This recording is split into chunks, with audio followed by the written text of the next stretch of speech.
रात के अंधेरे में जब आप आसमान की तरफ देखते हैं और वो सफेद चमकता हुआ गोला नजर आता है, तो क्या आपने कभी सोचा है कि ये सिर्फ एक खामोश पत्थर नहीं बल्कि अर्थ की तकदीर से जुड़ा हुआ एक पावरफुल सिस्टम है। ये वही मून है जो समंदरों को हिला सकता है, जो दिन और रात के बैलेंस को कंट्रोल करता है, जो बिलियंस ऑफ सालों से अर्थ के साथ एक परफेक्ट डिस्टेंस पर घूम रहा है। लेकिन जो बातें आप जानते हो वो सिर्फ कहानी का आधा हिस्सा है। तो पार्ट 1 में हमने मून की बेसिक इंट्रोडक्शन और उसके कैरेक्टरिस्टिक के बारे में जाना था। हमने समझा कि मून का साइज क्या है, वो अर्थ से कितना दूर है, उसकी ग्रेविटी कैसे काम करती है, उसके सरफेस पर क्रैटर्स और प्लेन्स क्यों है और कैसे वो हमेशा अपने एक ही साइड को हमें दिखाता है। हमने टोटल 7 इम्पोर्टेंट फैक्ट्स को एक्सप्लोर किया था जिससे हमें मून का फाउंडेशन समझ आया। लेकिन दोस्तों, अब कहानी और भी ज़्यादा गहरी होने वाली है, क्योंकि आज के इस पार्ट 2 में हम मून के उन नए शॉकिंग और माइंड ब्लोइंग फैक्ट्स के बारे में जानेंगे जो आपको हैरान करने के लिए काफ़ी है। ऐसे फैक्ट्स जो सिर्फ सरफेस तक लिमिटेड नहीं बल्कि मून की हिस्ट्री और उसके अंदर की एक्टिविटी, उसके फ्यूचर और अर्थ पर उसके असर तक जाते हैं। तो वीडियो भी काफ़ी इंटरेस्टिंग होने वाली है, तो इसलिए वीडियो को भी एंड तक ही देखते रहना। मैं हूं हमीद और आप देख रहे हैं आपका अपना चैनल साइंस फैमिली। तो दोस्तों, पिछली वीडियो में हम फैक्ट नंबर 1 से लेकर फैक्ट नंबर 7 तक सफ़र कर चुके हैं। अगर आपने वो वीडियो नहीं देखी तो पहले ज़रूर देखिए। और अब बिना वक्त ज़ाया किए चलते हैं सीधा फैक्ट नंबर 8 की तरफ। तो दोस्तों, मून पर एटमॉस्फेयर नहीं है, मतलब वहाँ हवा नहीं है और गैस की लेयर बिल्कुल एब्सेंट है। तो अर्थ पर एटमॉस्फेयर हमें ऑक्सीजन, हवा और वेदर प्रोवाइड करता है। इस वजह से मून पर कोई बारिश, विंड या क्लाउड्स बिल्कुल भी नहीं होते। रोशनी का रिफ्लेक्शन और टेम्परेचर का एक्सट्रीम लेवल भी एब्सेंस की वजह से पॉसिबल है।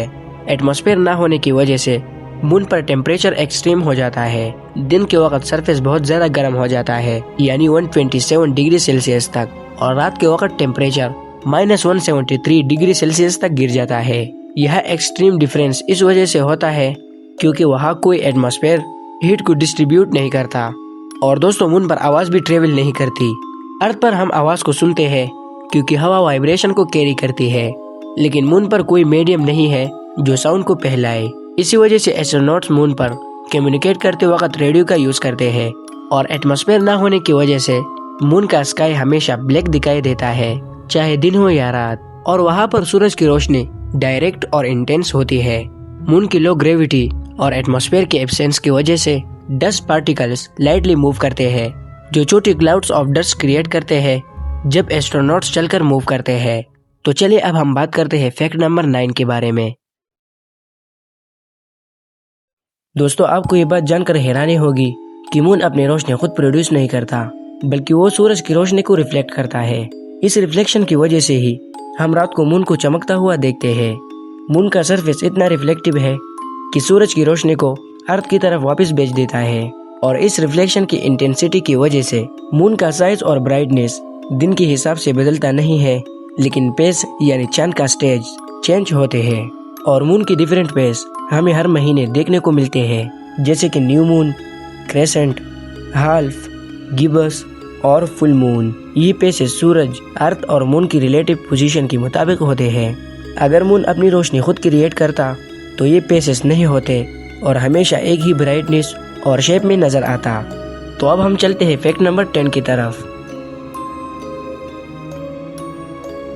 दोस्तों, मून अर्थ के समंदर पर एक इनविजिबल लहर यानी वेव क्रिएट करता है, जिसे हम टाइड्स कहते हैं। तो टाइड्स बेसिकली समंदर के ऊपर नीचे होना है, जो मून की ग्रेविटी की वजह से क्रिएट होता है।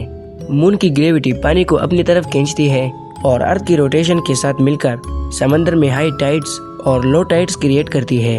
मून के पास खुद ग्रेविटी कम है, लेकिन ये कम ग्रेविटी अर्थ के लिए बहुत सिग्निफिकेंट है। और हर समंदर का एरिया मून की पोजीशन के मुताबिक ऊपर उठता और गिरता है।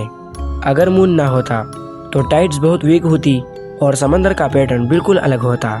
टाइड्स का ये सिस्टम जिंदगी के लिए भी इम्पोर्टेंट है, क्योंकि समंदर और कोस्टल इकोसिस्टम इसी बैलेंस पर डिपेंडेंट है। मून और अर्थ का ये रिश्ता एक परफेक्ट बैलेंस मेंटेन करता है। मून के ऑर्बिट और रोटेशन की वजह से टाइड्स प्रेडिक्टेबल है और ये हर मंथ के लिए एक पैटर्न फॉलो करते हैं।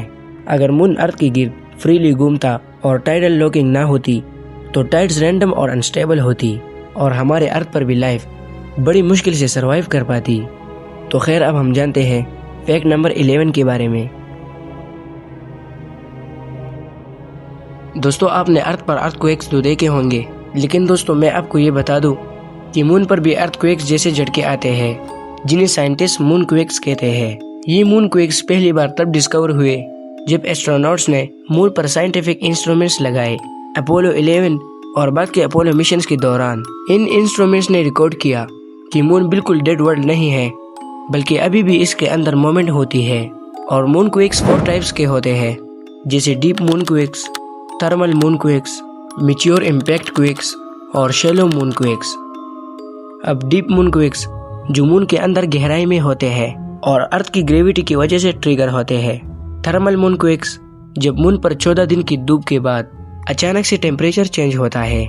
मेटियोर इम्पैक्ट क्वेक्स जब स्पेस रॉक्स मून से टकराते हैं। और लास्ट में शैलो मून क्वेक्स, सबसे पावरफुल टाइप जो कभी कभी काफी स्ट्रॉन्ग होते हैं। और सबसे इंटरेस्टिंग बात जो हमें पता चला कि मून पर एटमॉस्फेयर नहीं है, इसीलिए वाइब्रेशन वहाँ ज्यादा देर तक रहती है।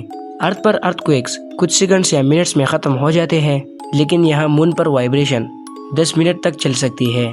तो अब हम जानते हैं फैक्ट नंबर 12 के बारे में। दोस्तों, जब एस्ट्रोनॉट्स मून पर गए अपोलो 17 के दौरान, तो उन्होंने एक अजीब चीज नोटिस की। मून पर हवा नहीं है, इसलिए वहाँ स्मेल नहीं होती। लेकिन जब एस्ट्रोनॉट्स वापस अपने लूनर मॉड्यूल में आए और उनकी सूट्स पर लगा हुआ मून का डस्ट अंदर आया, तो उन्होंने एक यूजुअल स्मेल महसूस की। एस्ट्रोनॉट्स ने बताया कि मून की मिट्टी की स्मेल जली हुई बारूद यानी गन पाउडर जैसी थी। सोचो जरा, स्पेस का एक डेड साइलेंट वर्ल्ड और उसकी मिट्टी की स्मेल भी बारूद जैसी। साइंटिस्ट के मुताबिक ये स्मेल इसलिए थी क्योंकि मून की सरफेस पर जो फाइन डस्ट है, जिसे रेगुलेट कहते हैं, वो बिलियंस ऑफ ईयर्स से मेटेरॉइड्स के इम्पैक्ट्स और सोलर रेडिएशन का सामना करता आ रहा है। तो चलिए अब हम जानते हैं फैक्ट नंबर 13 के बारे में। तो दोस्तों, मून बिल्कुल ड्राई नहीं है जैसा हम पहले समझते थे। साइंटिस्ट ने कंफर्म किया है कि मून की पोल्स पर, खासकर साउथ पोल के कुछ परमानेंटली शेड्यूड क्रेटर्स में वाटर आइस मौजूद है। ये डिस्कवरी मिशंस जैसे चंद्रयान 1 और बाद में लूनर रिकॉनेसेंस ऑर्बिटर ने कंफर्म की।